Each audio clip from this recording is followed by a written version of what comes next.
There's a thought most people avoid because it cuts too deep, too fast, that a lot of what gets called love isn't really love at all, but a quiet fear of being alone.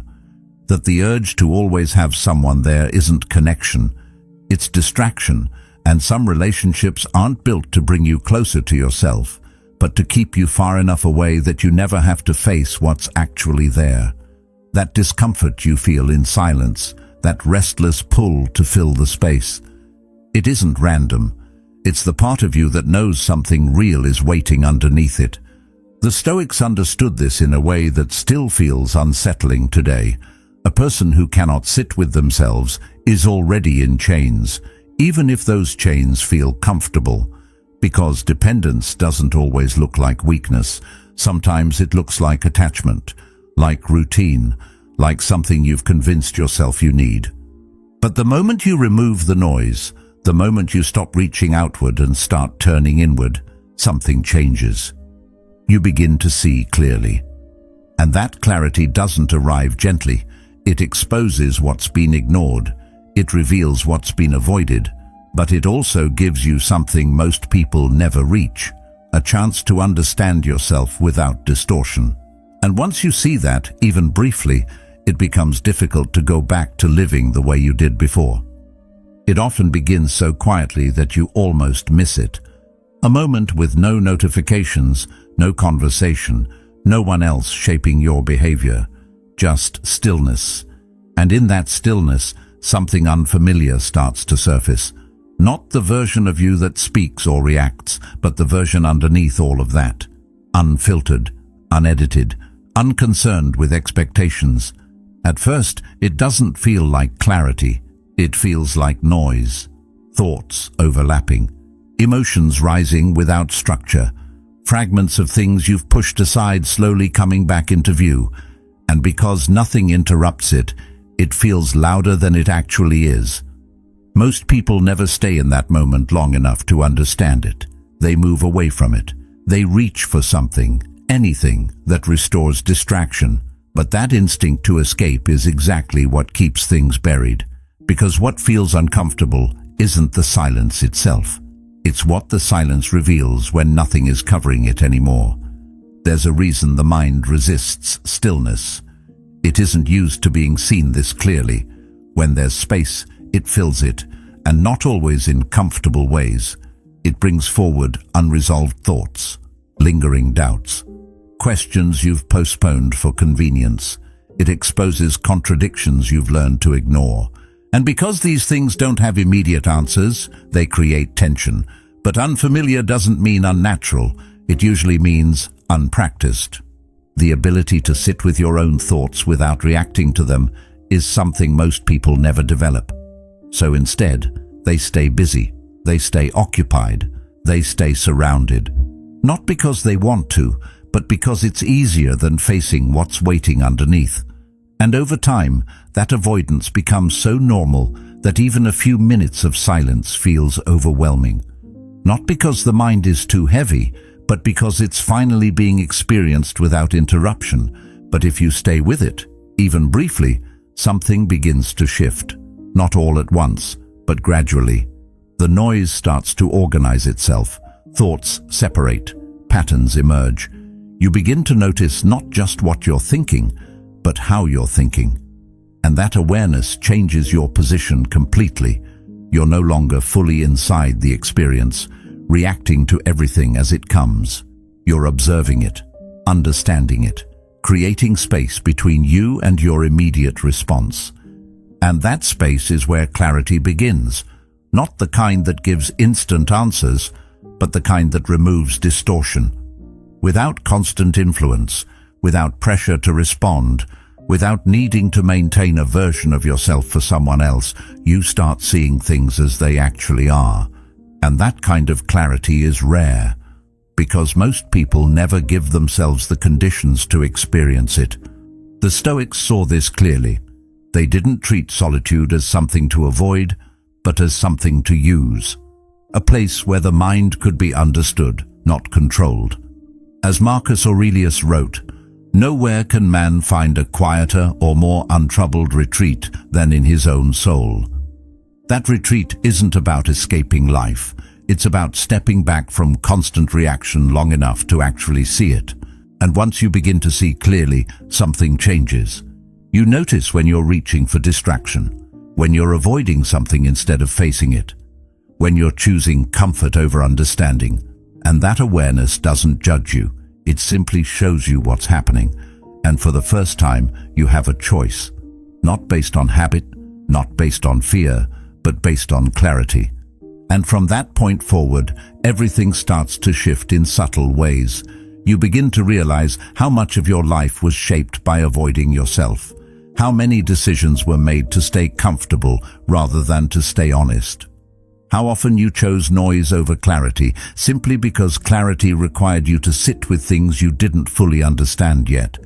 But now, that space feels different. It's no longer something you're trying to escape. It's something you're learning from, something you're using. And in that process, you start building something that doesn't depend on constant distraction. A sense of direction that comes from within, not from what's happening around you. A sense of stability that doesn't collapse the moment things go quiet. And that changes how you move through everything else. And once you've experienced even a glimpse of that, it becomes difficult to go back. Not because you've figured everything out, but because you've seen what's possible when you stop running from yourself. You stop looking for something to fill the space. You stop expecting something external to fix what feels incomplete. Instead, you start building something that reflects you, something that holds even when nothing else is there to support it. And that's the shift most people never make. Not because it's impossible, but because it requires staying in the very place they've been trying to escape. But if you're still here, listening to this, then part of you already understands. And if you want to keep going deeper into that, to think more clearly, to understand yourself without distortion, to build something that actually feels like your own, then consider subscribing as a decision to stay connected to the version of you that refuses to live unconsciously. And that's where the real shift begins. Not in some dramatic realization, but in small, consistent moments, where you choose to stay present with yourself instead of moving away. Where you allow thoughts to pass without immediately reacting to them. Where you listen without trying to silence what you hear. It's subtle, almost invisible from the outside, but internally it changes the foundation you're operating from. What once felt like emptiness starts to feel like space. What once felt overwhelming starts to feel manageable. And what once felt like something to escape from begins to feel like something you can actually learn from. Not because the thoughts themselves have changed, but because your relationship to them has. And in that shift, something important becomes clear. The silence was never the problem. It was the doorway. Because the truth is, most people don't walk into relationships with a clear understanding of themselves. They walk in carrying questions they haven't answered, feelings they haven't processed, and uncertainties they haven't fully faced. It doesn't look like avoidance from the outside. It looks like connection, like effort, like emotional investment. But underneath it, there's often something else driving it. A quiet need to fill space. A subtle desire to not feel alone with your own thoughts for too long. And that's where things begin to blur. Because when connection becomes a way to escape rather than a way to share, it changes the entire foundation it's built on. It happens gradually. You don't consciously decide to avoid yourself. You just start prioritizing what feels easier. It's easier to focus on someone else's day than to reflect on your own direction. Easier to engage in constant conversation than to sit in silence and face questions that don't have immediate answers. Easier to stay occupied in shared routines than to explore what you actually want outside of them. And over time, that ease becomes a pattern where your attention is always directed outward, where your sense of stability starts depending on something beyond you, where your inner world becomes secondary to whatever is happening in the relationship. At first, it doesn't feel like a loss. It feels like closeness, like you're building something meaningful, and in many ways you are. But when that connection is layered on top of unresolved parts of yourself, it starts to carry more than it was meant to. It becomes responsible not just for companionship, but for distraction. Not just for support, but for stability. And that's where things begin to shift in a way that most people don't immediately notice. Because when a relationship starts holding the weight of everything you haven't addressed internally, it stops being just about the other person. It becomes a structure you rely on to avoid facing yourself directly. That's why stepping away from that constant external focus can feel so intense. When the interaction slows down, when the presence isn't there in the same way, when you're no longer adjusting your attention around someone else, something unexpected happens. The space that's left behind doesn't stay empty for long. It fills with everything that was previously pushed aside. Thoughts you didn't have time to fully consider. Feelings you softened or ignored to keep things smooth. Questions about your direction, your identity, your choices. They don't appear suddenly. They've always been there. You just didn't have the space to notice them clearly. And that realization can be uncomfortable, not because there's something wrong with you, but because there's something real that hasn't been explored yet. Without the constant exchange of energy that comes with connection, your mind begins to turn inward in a way that feels unfamiliar. You're no longer reacting as much. You're observing more. And observation brings clarity, but it also brings responsibility, because once you see something clearly, it becomes harder to ignore it. Once you recognize a pattern, it becomes difficult to pretend it's not there. This is where many people rush to fill the space again, not out of weakness, but out of habit. Because facing yourself requires a kind of patience that most people haven't practiced. It requires sitting with uncertainty without immediately trying to resolve it. It requires allowing thoughts to exist without needing to distract yourself from them. And that process doesn't feel productive at first. It feels slow. It feels unclear. It feels like you're not moving forward in any obvious way. But internally, something is shifting. The parts of you that were overshadowed by constant interaction are starting to come into focus. There's a difference between being alone and being with yourself, and most people haven't experienced the second one fully. Being alone can feel like absence if you're used to filling every moment with something external, but being with yourself is something else entirely. It's an active process, one where you begin to understand how you think, how you react, what you avoid, what you value, and that understanding doesn't come from distraction. It comes from presence, from allowing space to exist without immediately trying to change it. Over time, that space becomes less intimidating, not because everything inside it is resolved, but because you become more familiar with it. You start to recognize that the discomfort you felt wasn't a signal to escape, but an invitation to pay attention. And that shift in perspective changes how you approach both solitude and connection. You're no longer seeking connection to avoid yourself. You're choosing it from a place where you already understand what you bring into it. Carl Jung captured this in a way that still holds weight when he said, "Until you make the unconscious conscious, it will direct your life, and you will call it fate." What most people experience as patterns in relationships, recurring frustrations, repeated outcomes, often comes from things they haven't fully examined within themselves. And when those things remain unexamined, they don't disappear. They simply show up in different forms, influencing choices without being fully understood. So when the external focus is removed, what remains isn't emptiness, it's awareness. It's everything that was waiting beneath the surface, not to overwhelm you, but to be understood. And while that process isn't always comfortable, it's necessary. Because without it, connection becomes a cycle of repetition rather than a space for growth. But with it, something changes. You stop using relationships to escape yourself, and you start approaching them as something that can actually reflect who you've become.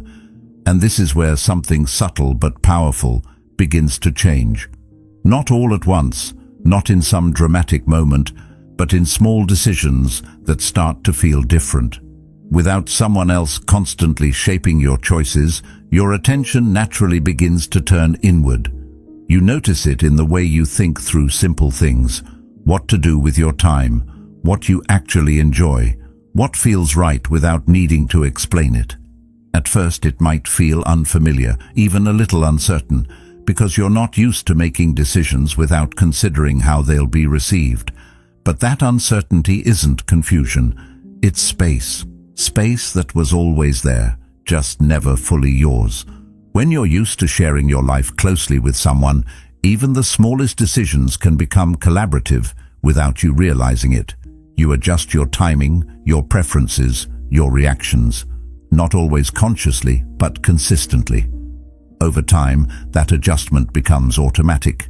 You begin to think in terms of we before fully understanding what I actually wants.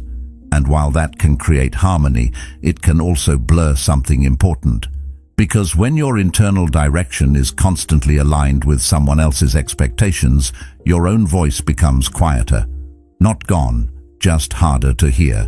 So when that external influence is no longer present in the same way, your mind starts recalibrating. It's like removing a constant background noise you didn't even realize was there. At first, the silence feels unusual, but then gradually it becomes clearer. You start noticing the difference between what you genuinely prefer and what you've adapted to. You begin recognizing the choices you made out of habit versus the ones that actually reflect who you are. And that awareness creates a shift, not just in what you do, but in how you relate to your own decisions. There's a kind of freedom in that process that doesn't feel loud or obvious. It's quiet, steady. It shows up in moments where you realize you're not hesitating in the same way. You're not running through scenarios in your head, anticipating reactions, adjusting your thoughts before they're even fully formed. You're just deciding, acting, experiencing. And while that might seem simple, it's something many people rarely experience fully. Because most decisions are filtered through layers of consideration that have nothing to do with the decision itself, but everything to do with how it will be perceived. The Stoics understood this in a way that still feels deeply relevant. They believed that freedom isn't about having endless options, but about not being controlled by what lies outside of you. And there's very little more outside of your control than another person's emotions, expectations, or reactions. When your sense of direction depends on those things, even subtly, your freedom becomes limited in ways that are easy to overlook. You might still feel independent on the surface, but internally there's a constant negotiation happening, a quiet adjustment that shapes your behavior without you fully noticing it. When that dependency begins to fade, something shifts internally. You start to feel a different kind of stability. Not the kind that comes from consistency in your environment, but the kind that comes from consistency within yourself. You're no longer relying on external cues to guide your decisions. You're not waiting for validation to confirm what you already feel. You're not holding back just to maintain a certain balance. Instead, your actions start aligning more directly with your own understanding. And that alignment creates a sense of clarity that doesn't need constant reinforcement. It's not that you stop caring about others or become detached. It's that your decisions are no longer anchored in their presence. You're not choosing based on what will keep things smooth or predictable. You're choosing based on what feels true to you. And that shift changes the entire experience of being alone. It stops feeling like something temporary or incomplete and starts feeling like something intentional. Something you're using rather than something you're waiting to move past. Of course, this doesn't mean every decision becomes easy. In fact, some of them become more difficult because now you're fully responsible for them. There's no one else to share the weight with, no one else to lean on when things feel uncertain. But that responsibility is also what strengthens your sense of direction, because each choice you make comes directly from you, not from a compromise, not from an adjustment, not from an expectation. And over time, that builds something deeper than confidence. It builds trust in yourself. Epictetus expressed this idea simply when he said, No man is free who is not master of himself. That mastery isn't about control in a rigid sense. It's about understanding, knowing what influences you, what drives you, what shapes your decisions. And when you're constantly adapting to someone else's presence, that understanding can become blurred. But when you have space to observe yourself clearly, without that constant adjustment, you begin to see those influences more directly, and once you see them, you have a choice. You can continue operating the same way, or you can start responding differently, not out of pressure, but out of awareness. You can begin to align your actions with what you actually value, not what feels easiest in the moment. And that alignment doesn't happen all at once. It builds gradually through small decisions that reinforce your independence rather than dilute it. What emerges from that process isn't isolation, it's clarity, a clearer understanding of what matters to you, what direction you want to move in, what kind of life you're actually building, and that clarity becomes the foundation for everything that follows. Because once your sense of direction comes from within rather than from external influence, it becomes far more stable, less reactive, less dependent, more intentional. And in that intention, something important becomes clear. You're not just navigating your life, you're shaping it, not based on what fits into someone else's expectations, but based on what genuinely aligns with who you are. And that shift, even if it feels small at first, changes the entire way you move forward. But that independence doesn't come without resistance. It would be easier if clarity instantly replaced doubt, if once you started choosing yourself, everything felt stable and certain. But that's not how it works. There's a part of you that pulls back, quietly at first, then more noticeably. It reminds you of what felt familiar, the routines, the shared experiences, the sense of having someone there. Even if those things weren't fully aligned with who you are now, they carried a kind of comfort. And comfort has a way of disguising itself as something essential. It makes you question whether stepping away from it was a mistake, even when you know somewhere deeper that it wasn't. That pull toward familiarity isn't random. It's shaped over time, reinforced by repetition, strengthened by emotion. The more something becomes part of your routine, the more your mind associates it with stability. And when that routine changes, even for the better, it can feel like something important is missing. Not because it truly is, but because your system hasn't adjusted yet. It's still expecting what used to be there. It's still operating on patterns that haven't caught up to your current reality. And in that gap between what was and what is, doubt begins to surface. It doesn't always come in obvious ways. Sometimes it's subtle. A passing thought that you're falling behind. A comparison you didn't intend to make. A moment where you question whether this path is sustainable long-term. And those thoughts can feel convincing, not because they're true, but because they're familiar. They echo what you've heard, what you've seen, what you've been taught to believe about what a complete life should look like. And when something inside you starts moving in a different direction, those old beliefs don't just disappear. They push back. You start to notice how deeply certain ideas have been ingrained. That being with someone means progress. That being alone means something is missing. That time spent without a partner is time spent waiting. These ideas don't always come from a single source. They build gradually through culture, through observation, through subtle reinforcement over years. And because they're so widely accepted, they rarely get questioned. They just become the background assumption that shapes how you interpret your own life. But then there are moments that don't quite fit that narrative, moments where you're alone, and instead of feeling incomplete, you feel clear, where there's no pressure to adjust, no need to respond, no expectation to be anything other than what you are in that moment. And in those moments, something feels different, not louder, not more exciting, but more real, more grounded, less filtered, and it creates a kind of contrast that's hard to ignore. Because if being alone was truly equivalent to lacking something, those moments wouldn't exist. That contrast is where the resistance begins to lose its certainty. You start to see that the discomfort isn't coming from the state of being alone itself, but from the conflict between what you've been taught to believe and what you're actually experiencing. One part of you is operating on inherited ideas, while another part is responding to direct experience. And those two don't always align. The mind tends to favor what it already knows, even if that knowledge is incomplete. But experience has a way of slowly reshaping those beliefs, not through force, but through repetition. As you continue in that space, something shifts. The questions don't disappear, but they change in tone.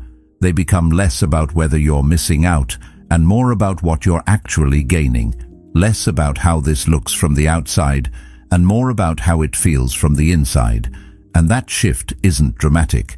It happens gradually, through repeated moments of clarity that begin to outweigh the initial discomfort. You start trusting your own experience more than the assumptions you've carried for years. Still, the resistance doesn't vanish completely. It shows up in different forms, sometimes as nostalgia, sometimes as comparison, sometimes as a quiet urge to return to what's known simply because it's easier to understand. But now there's a difference. You can see it for what it is. You can recognize that the pull isn't always aligned with what's best for you, but with what feels familiar. And that awareness creates space between the feeling and your response to it. And once you see that, even briefly, the hold those expectations have starts to weaken. You realize that the path you're on doesn't need to match a predefined structure to be valid. It doesn't need to follow a sequence that others recognize. It only needs to make sense to you from where you stand now with what you understand now. And that realization doesn't eliminate resistance, but it changes how you relate to it. Instead of reacting to it immediately, you begin to observe it. You notice when it appears, what triggers it, how it tries to pull you back towards something familiar. And in that observation, you gain a kind of control that isn't forceful, but intentional.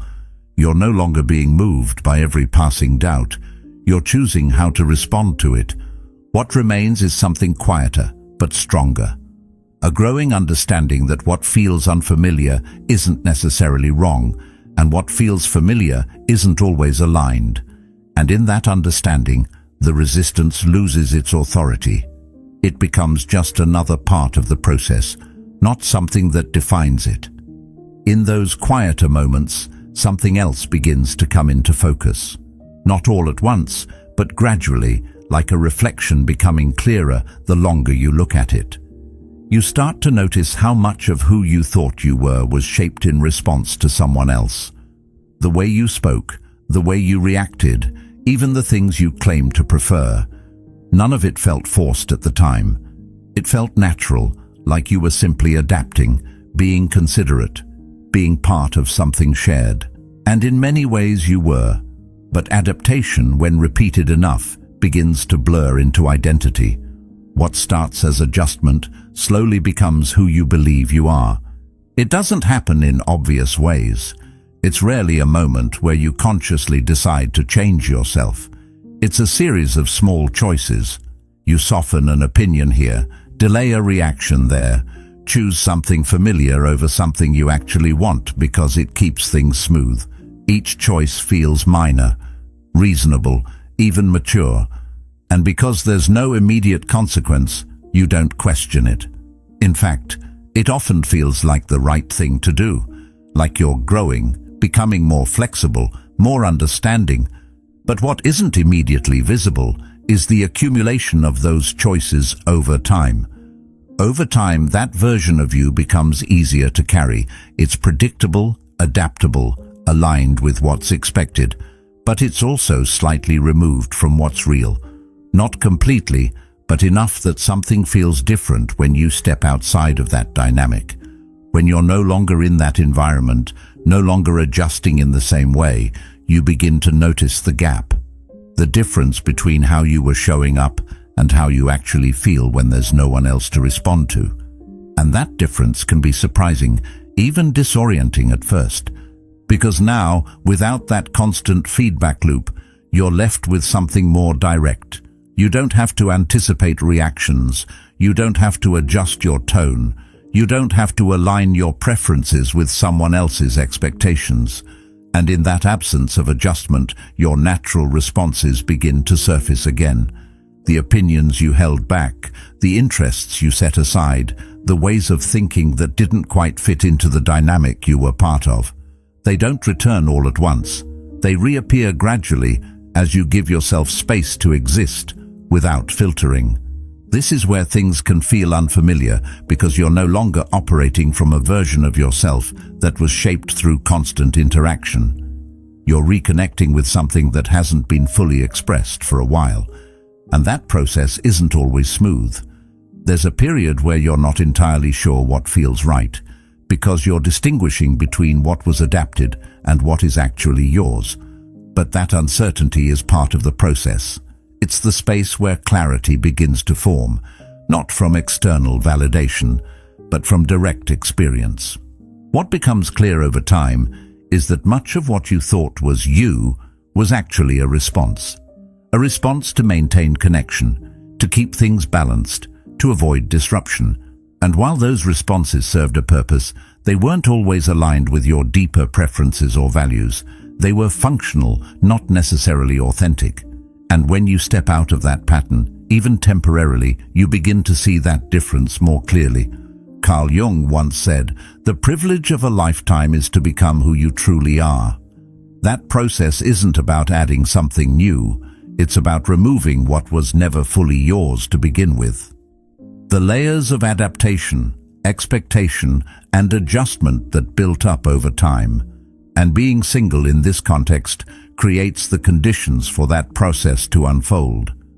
Not because being alone is inherently transformative, but because it removes the constant influence that was shaping your behavior without you fully noticing it. As that influence fades, your sense of self begins to reorganize. You start making choices that aren't based on maintaining a dynamic, but on what actually resonates with you. You begin expressing thoughts without filtering them through someone else's expectations. You notice what energizes you, what feels aligned, what doesn't. And that awareness builds gradually through repeated moments where you choose to respond based on your own understanding rather than habit. Over time, the version of you that felt easier to maintain begins to feel less necessary, not because it was wrong, but because it was incomplete. It was shaped by context, by interaction, by the need to fit into something shared. And while there's value in that, there's also value in understanding who you are outside of it. Without the constant editing, without the anticipation, without the need to align every part of yourself with someone else's expectations. What remains is something quieter, but more stable, a version of you that doesn't require constant adjustment to exist. One that isn't built around maintaining something external, but around understanding something internal. And while that version may take time to fully recognize, it becomes clearer the more space you give it to exist without interference. And in that clarity, something shifts. You're no longer trying to maintain an identity, you're discovering one. That's when something changes in a way that's hard to explain at first, but impossible to ignore once you feel it. Solitude stops feeling like something you're stuck in and starts feeling like something you're actively using. The same silence that once felt heavy begins to feel open, not empty, but available. Your thoughts don't disappear, but they become easier to follow. There's less noise around them, less interruption, less pressure to respond immediately, and because of that, you start seeing them more clearly. Not just what you think, but how you think. Not just what you feel, but where those feelings come from. It's not that life suddenly becomes simple. In many ways, it becomes more honest. You can't rely on distraction in the same way. You can't redirect your attention outward every time something feels uncomfortable. But instead of reacting to that discomfort, you begin to sit with it, to observe it without immediately trying to change it. And that shift from reacting to observing is where something deeper starts to take shape. because when you're constantly reacting, you're always slightly behind your own experience. But when you're observing, you're present with it. That presence creates space, and in that space, your decisions begin to change, not because you're forcing yourself to act differently, but because you're seeing more clearly what's actually happening. You notice patterns that used to go unnoticed. You catch yourself before falling into habits that once felt automatic. You start asking different questions, not out of confusion, but out of curiosity. And those questions don't always need immediate answers. Sometimes just asking them is enough to shift how you think. This is where growth stops being something abstract and starts becoming something real. It's no longer about concepts or ideas you've heard before. It's about how you're actually living, how you're thinking, how you're responding to what happens internally, not just externally. And that kind of growth doesn't happen quickly. It builds over time, through consistent attention, through repeated moments where you choose to stay present instead of drifting back into distraction. There's also a different kind of discipline that starts to develop here. Not the kind that comes from forcing yourself into routines, but the kind that comes from understanding why you do what you do. When you're observing your own patterns, you begin to see what leads to certain outcomes, what supports your clarity and what disrupts it. And that awareness naturally influences your behavior. You start making choices that align with what you've seen, not because you have to, but because it makes sense. Epictetus once said, "First say to yourself what you would be, and then do what you have to do." That process isn't about creating an identity out of nothing. It's about recognizing what's already there when everything unnecessary is removed. And solitude, when used intentionally, becomes the space where that recognition happens. You're no longer distracted by what you think you should be. You're observing what you already are and deciding what to build from there. As that understanding grows, your relationship with time changes. You're not trying to fill it in the same way. You're not measuring it by how much is happening externally. You start to value depth over constant activity. A single hour spent thinking clearly can feel more meaningful than an entire day spent reacting to things without reflection. And that shift in how you experience time changes how you approach your life as a whole. It doesn't mean you stop valuing connection. It means your relationship to it changes. You're no longer seeking it as a way to fill space or avoid something internal. You're approaching it from a place where your attention is already grounded, where your sense of direction isn't dependent on someone else's presence. And that makes any connection you do choose more intentional, more aligned, more stable. But even beyond that, something else becomes clear. That the space you once tried to escape is the same space that allows everything else to grow. The clarity, the focus, the understanding, the direction, it all comes from that same place. Not from adding more, but from removing what was getting in the way. And once you've experienced that, even briefly, it becomes difficult to ignore. Because you realize that solitude was never just about being alone. It was about having the space to become fully present with yourself. And from that presence, everything else begins to take shape in a way that actually reflects who you are. And from that place, something else begins to shift, almost without you noticing it at first. The way you understand connection starts to change, not in a dramatic or forced way, but naturally, as a result of everything you've already experienced. The urgency that once surrounded relationships begins to fade. That quiet pressure to fill space, to not be alone for too long, to always have someone there, starts to lose its grip. And in its place, something steadier begins to form. A sense that connection is no longer something you need in order to feel complete, but something you can choose when it truly aligns. It's a subtle difference, but it changes everything. Before, connection might have felt like something essential, something that defined your sense of stability. Without it, things felt uncertain, incomplete, like something was missing. But now, that feeling isn't there in the same way. Not because you've rejected connection, but because you've experienced what it feels like to stand on your own without losing yourself. You've seen that your sense of direction doesn't disappear when no one else is there to reflect it back to you. And once you've experienced that, even briefly, it becomes something you carry with you. That shift removes a kind of pressure that most people don't even realize they're living under. The pressure to make things work, to hold on to something just because it exists, to avoid endings even when they no longer feel right. Without that pressure, your decisions begin to change. You're no longer choosing based on what keeps you from being alone. You're choosing based on what actually fits, what actually feels aligned with who you are now, not who you were when you first entered that connection. And that alignment becomes easier to recognize because you're no longer filtering everything through fear. Fear of losing someone, fear of starting over, fear of facing silence again. Those fears don't disappear completely, but they don't control your decisions in the same way.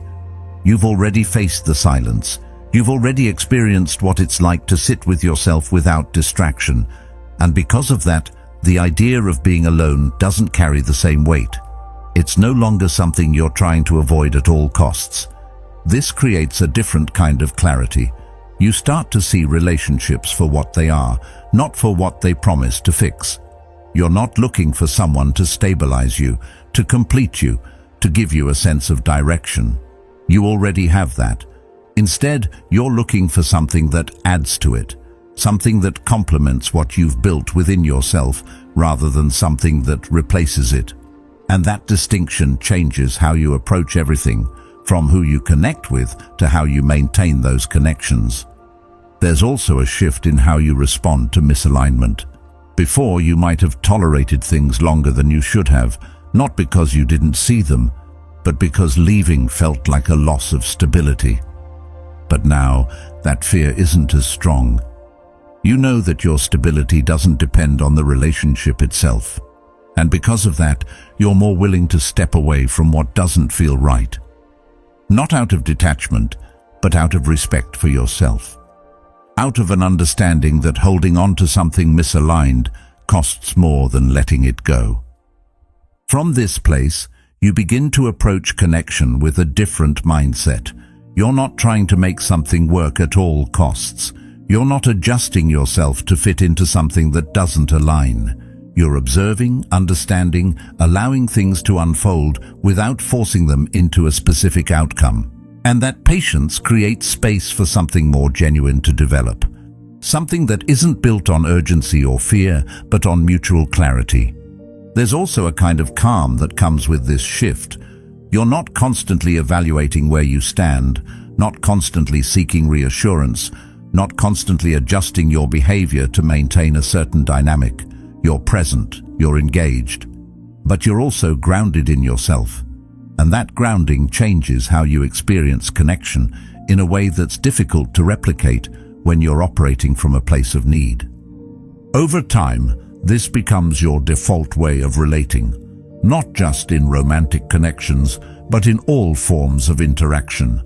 You're no longer seeking something to complete you. You're sharing what's already there, and that changes the energy of every interaction. It becomes less about filling space and more about expanding it. And in that shift, something becomes clear. Connection was never meant to replace your relationship with yourself. It was meant to exist alongside it. And once that balance is in place, everything else begins to feel more aligned, more intentional, and far more real. Which leads to a realization that doesn't arrive all at once, but settles in slowly, almost quietly, until one day it feels obvious.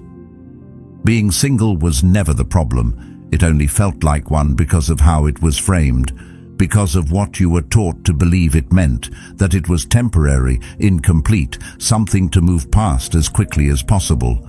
But when you begin to see it differently, when you stop measuring it against expectations that were never fully yours, the entire experience changes. What once felt like something missing begins to feel like something available. That shift in perspective isn't just mental. It changes how you experience your time, your thoughts, your decisions. The silence that once felt uncomfortable begins to reveal things you couldn't hear before. Not because they weren't there, but because there was always something louder covering them. And once that noise fades, even slightly, you begin to notice what's underneath. Patterns in your thinking, motivations behind your actions. The difference between what you've been doing and what you actually want to be doing. And while that awareness can feel intense at first, it's also where clarity begins. What used to feel like absence starts to feel like space. Not empty space, but open space. Space where your thoughts aren't constantly interrupted, where your attention isn't divided, where your decisions aren't shaped by the need to maintain something external, and in that space, something begins to build. Not quickly, not all at once, but steadily. A sense of direction that isn't borrowed, a sense of stability that isn't dependent, a sense of identity that isn't constantly adjusted to fit into something else. This is where solitude becomes something entirely different from what you once thought it was. It's no longer a waiting period. It's no longer something you tolerate until something better comes along. It becomes a place where you actually develop, where you understand yourself in a way that isn't influenced by constant interaction, where you begin to see what you're capable of when your attention is fully your own, and that understanding changes what you look for moving forward. Because once you've experienced that level of clarity, even briefly, you stop searching for something to fix you. You stop looking at connection as a solution to an internal problem. You start recognizing that what you were looking for externally was something that had to be built internally first. Not perfectly, not completely, but enough that you're no longer dependent on someone else to feel whole. And that changes the way you move through everything. Your decisions become more intentional. Your standards become clearer. Your boundaries become more defined. Not because you're trying to control your life more tightly, but because you understand it more deeply. You know what aligns and what doesn't, what supports your growth and what disrupts it. And that understanding allows you to move with more certainty, even when things are still uncertain. There's also a shift in how you relate to discomfort. Before, it might have felt like something to avoid, something that signaled you were doing something wrong. But now it feels different. It feels like part of the process, like something that comes with growth, not something that stands in the way of it. And because you've learned to sit with yourself without immediately escaping, that discomfort loses some of its intensity. It becomes something you can observe rather than something you have to react to. Marcus Aurelius once wrote, "You have power over your mind, not outside events. Realize this and you will find strength." That strength doesn't come from controlling everything around you. It comes from understanding how you respond to it. From recognizing that your sense of stability isn't determined by what happens externally, but by how grounded you are internally. And solitude, when approached with that perspective, becomes one of the clearest ways to develop that grounding. Over time, what felt uncertain begins to feel intentional. You're no longer waiting for something to change so you can feel complete. You're building something that already reflects who you are. And that process isn't always visible from the outside. It doesn't follow a timeline that others recognize, but internally, it's steady, it's consistent, it's real. You start to notice that your sense of self isn't shifting as easily, that your decisions aren't as reactive, that your direction feels more stable, even when the external circumstances change. And that stability doesn't come from having everything figured out. It comes from knowing that you can navigate uncertainty without losing yourself in it. And that's what turns solitude from something temporary into something powerful.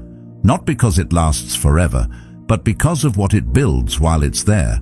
It gives you the space to understand yourself without interference, to develop clarity without pressure, to create a foundation that isn't dependent on anything outside of you. So when you do choose connection again, it's different. Not because the connection itself has changed, but because you have. You're no longer entering it from a place of need. You're entering it from a place of understanding. And that difference shapes everything that follows, because in the end, it was never about being single or not. It was about whether you knew how to be with yourself. And once you learn that, everything else becomes a choice, not a necessity. In the end, nothing you were searching for was ever missing. It was just buried under noise, distraction, and the constant need to look outward. And the moment you learn to stand fully on your own, without needing to escape yourself, everything changes. Not because the world becomes easier, but because you finally become steady within it. If this spoke to something real in you, there's another video on your screen that will take you even deeper into this path. Stay with it. And thank you for being a part of Stoic Journal.